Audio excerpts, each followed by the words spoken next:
La fidelidad de Dios con sus hijos es incondicional. Dios cumple sus promesas sin importar las circunstancias o el espacio material. Una pregunta válida, por lo tanto, sería: ¿cómo se evidencia nuestra fidelidad hacia Dios? Bienvenidos al estudio de hoy. En esta ocasión estamos hablando acerca de la fidelidad de Dios con sus hijos y específicamente hoy vamos a hablar acerca de disciplinas que evidencian fidelidad.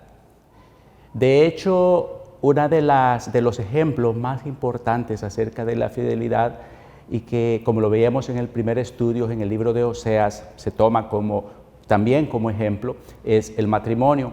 Y para que la fidelidad sea válida, sea completa, tiene que ser recíproca. Nosotros hemos estudiado en las semanas anteriores acerca de cómo Dios es fiel, porque esa es su naturaleza. Y hoy vamos a estudiar cómo nosotros correspondemos a esa fidelidad. De hecho, hermanos, es muy importante considerar que hay ciertas disciplinas, hay ciertas conductas, ciertos comportamientos o ciertas actividades que nosotros podemos hacer y que evidencian nuestra fidelidad a Dios. Es, por supuesto, necesario que como Dios es fiel para con nosotros, también nosotros mostremos esa fidelidad a Él. En el estudio de hoy vamos a hablar acerca de algunas de estas disciplinas que muestran, que evidencian que nosotros queremos ser fieles a Dios y estamos comprometidos en esa búsqueda constante. La primera disciplina que quiero que pensemos y que analicemos es la disciplina de la oración. De hecho, hermanos, en el año anterior estuvimos haciendo una serie de estudios donde se habló ampliamente acerca de este tema. Sin embargo, recordemos un poco. Orar es hablar con Dios. Y hermanos, nosotros lo decimos así a veces como simple y llanamente. Sin embargo, debemos entender que hablar con Dios es un privilegio inmenso. Es una oportunidad increíble la que tenemos de acercarnos al trono de la gracia. Como lo dice la Biblia en Hebreos: acerquémonos pues confiadamente al trono de la gracia para alcanzar misericordia y hallar gracia para el oportuno socorro. Es un privilegio inmenso el que nosotros tenemos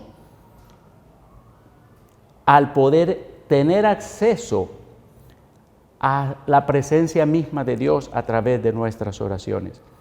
En nuestra congregación hay espacios permanentes de oración.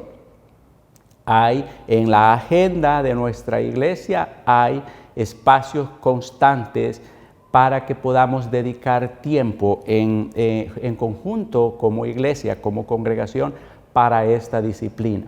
Sin embargo, es importante tomar en cuenta que debe ser asimismo una práctica privada.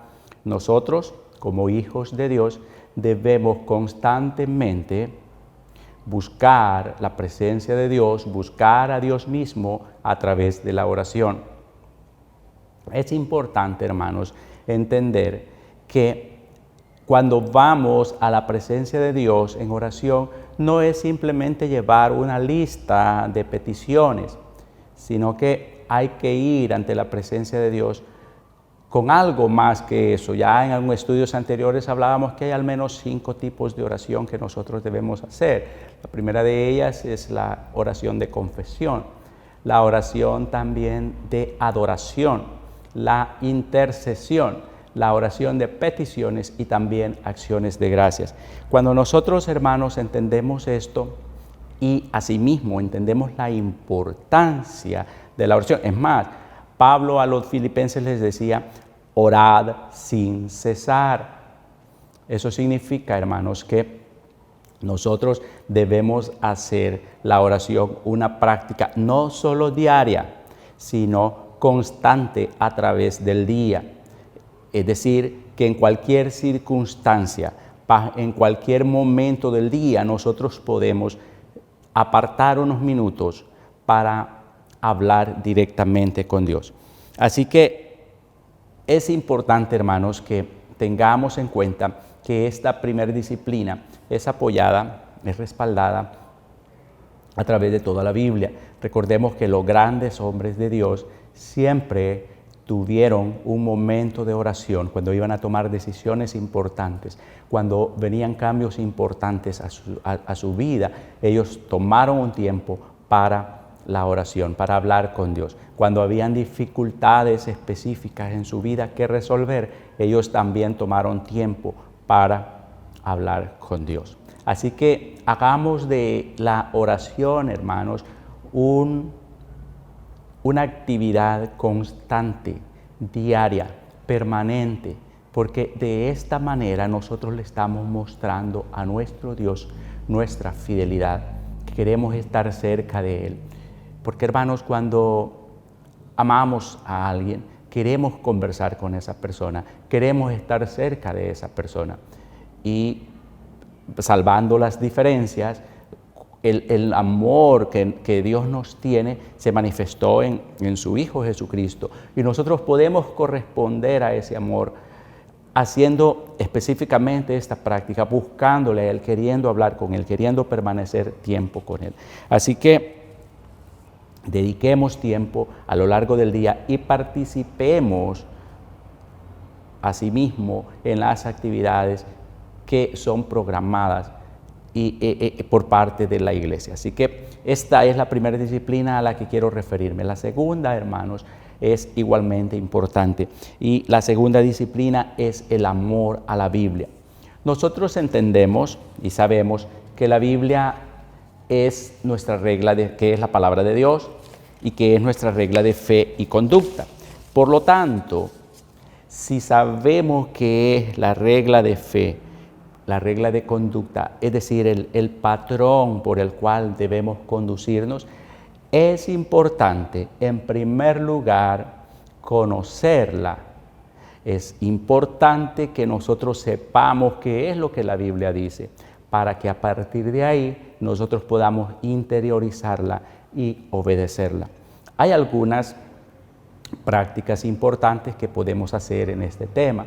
En primer lugar, hay que leer la Biblia, es decir, elijamos, hermanos, tener un tiempo diario devocional para la lectura de la Biblia.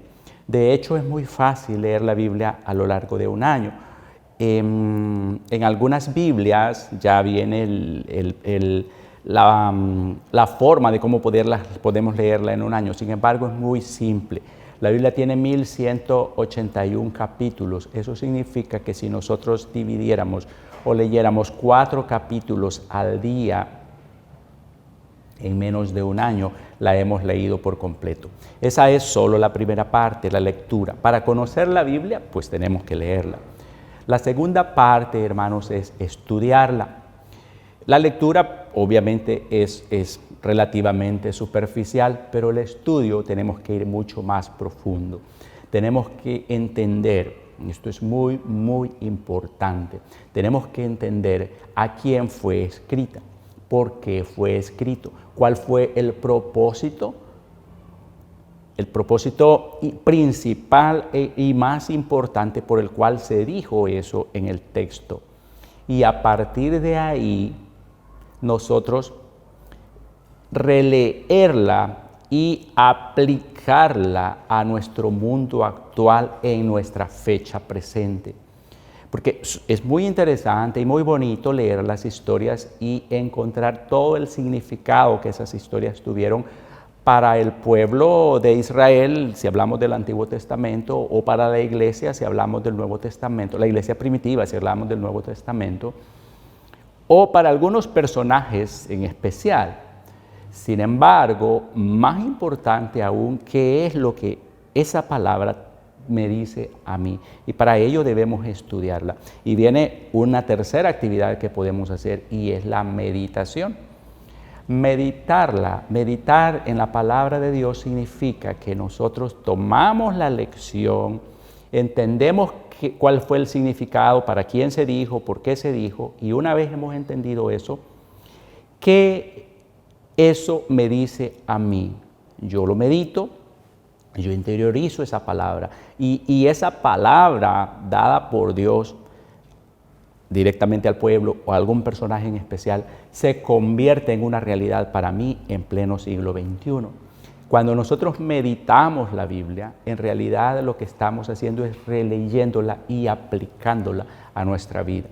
Para tener una correcta y clara aplicación en nuestra vida, debemos estudiarla a profundidad. Y luego viene una cuarta actividad que podemos hacer, que es específicamente, la traducción nuestra dice guardarla. Cuando se habla de guardar, hermanos, la Biblia o la palabra de Dios, no se trata de colocarla en un estante lindo, sino más bien se trata de atesorarla, se trata de conservarla, de cuidarla como un tesoro valioso que sabemos que nos va a servir para cualquier circunstancia en nuestra vida. Y amar la Biblia, leer la Biblia, estudiarla, meditarla y guardarla trae significativos resultados a nuestra vida. El Salmo 1 específicamente lo expresa y dice: bienaventurado el varón que no anduvo en consejo de malos, ni estuvo en camino de pecadores, ni en silla de escarnecedores se ha sentado, sino que en la ley de Jehová está su delicia, y en su ley medita de día y de noche. Cuando habla de ley, está hablando de la palabra de Dios. Y aquí hace una comparación muy interesante y dice: será esa persona que medita en la palabra de Dios y que la aplica a su vida constantemente, dice que será como árbol plantado junto a corrientes de agua, que da su fruto a su tiempo y su hoja no cae. Y esta frase es sumamente impresionante. Y todo lo que hace prosperará. Por lo tanto, hermanos, amar la Biblia significa leerla, estudiarla, meditarla, pero más importante, obedecerla, ponerla en práctica. Así que hagamos también de esta disciplina de la palabra, de leer la palabra, de amar la palabra, de interiorizarla, una práctica diaria, constante y privada en nuestra vida cristiana. La tercera disciplina a la que quiero que nos refiramos en esta mañana es al servicio cristiano. De hecho, hermanos, debemos entender que nosotros estamos puestos en la iglesia para servir antes que para ser servidos. Estamos puestos en la iglesia para dar antes que solo recibir. Es muy importante. La Biblia dice en Filipenses 2:3, esto es muy importante. Y lo voy antes de leer el pasaje, lo voy a poner en contexto. Nosotros, hermanos, normalmente cuando se trata del servicio, nosotros normalmente, si se trata de servir a alguien, lo hacemos con una persona que es digna de nuestro servicio, es decir, a quien nosotros consideramos que merece nuestro servicio.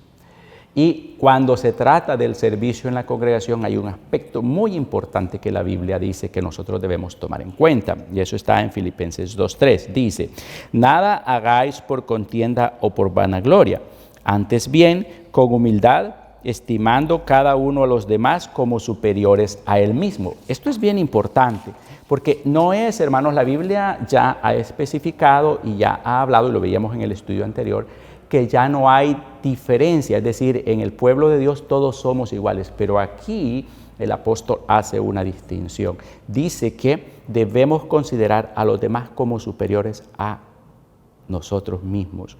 ¿Qué significa eso? Que cuando se trata de servir, nosotros debemos considerar a los demás un poco superiores a nosotros para que sean dignos de nuestro servicio. Esto es muy importante. Hay otra acotación que quiero hacer también. El que más sirve, sirve a los demás, es aquella persona más importante y más necesaria en cualquier ambiente. Si no, véanlo en la casa. Mamá, que es la que siempre sirve más a todos, cuando mamá no está en casa, hace mucha falta, se siente que no está, ¿verdad? Entonces, lo mismo pasa. El que más sirve es aquella persona más necesaria y más indispensable en una congregación. Para finalizar, solo quiero decir lo siguiente. Hermanos, cuando nosotros fuimos creados, cuando Dios nos diseñó, cuando Dios nos creó, nos hizo con el propósito de honrarle, con el propósito de agradarle a Él, con el propósito de adorarle, con el propósito de que fuéramos honra y gloria para Él. Esto es muy importante. Y luego nos trajo a la iglesia, nos trajo a la congregación, y una manera de honrarle, una manera de glorificar su nombre, una manera de adorarle a Él es a través del servicio que nosotros damos a los demás. No importa lo que nosotros hagamos en pro del servicio de los demás ante Dios, tiene mucho valor. Y a mí me encanta uno de los ejemplos que fue un caso real en la época de Jesús. Recordarán ustedes, hermanos, que Jesús se había trasladado a una zona desértica y estaba predicando a las multitudes, y luego se hizo tarde y como era una zona desértica no había que comer. Entonces Jesús les dice a los discípulos: denle ustedes de comer. Y en realidad los discípulos le dicen: pero Señor, aquí no tenemos dinero, y además si tuviéramos dinero no hay dónde comprarlo. Y le dicen: pero bueno, aquí hay un muchacho que tiene unos panecillos y unos pescados. Y el Señor le dice: denme eso. Nosotros sabemos que el Señor dio gracias, bendijo esa merienda y la repartió entre todos, y al final sobró en abundancia. ¿Cuál fue lo que hizo la diferencia? Era apenas la merienda de un muchacho, y por cierto de un muchacho pobre, porque por las características era de una persona de bajos recursos. Era una merienda de un muchacho pobre, pero lo que hizo la diferencia fue que lo puso en las manos del Señor. Cuando nosotros ponemos nuestro servicio en las manos del Señor, se vuelve significativo, se vuelve transformador y se vuelve relevante para la vida de los demás. Que Dios nos bendiga a todos.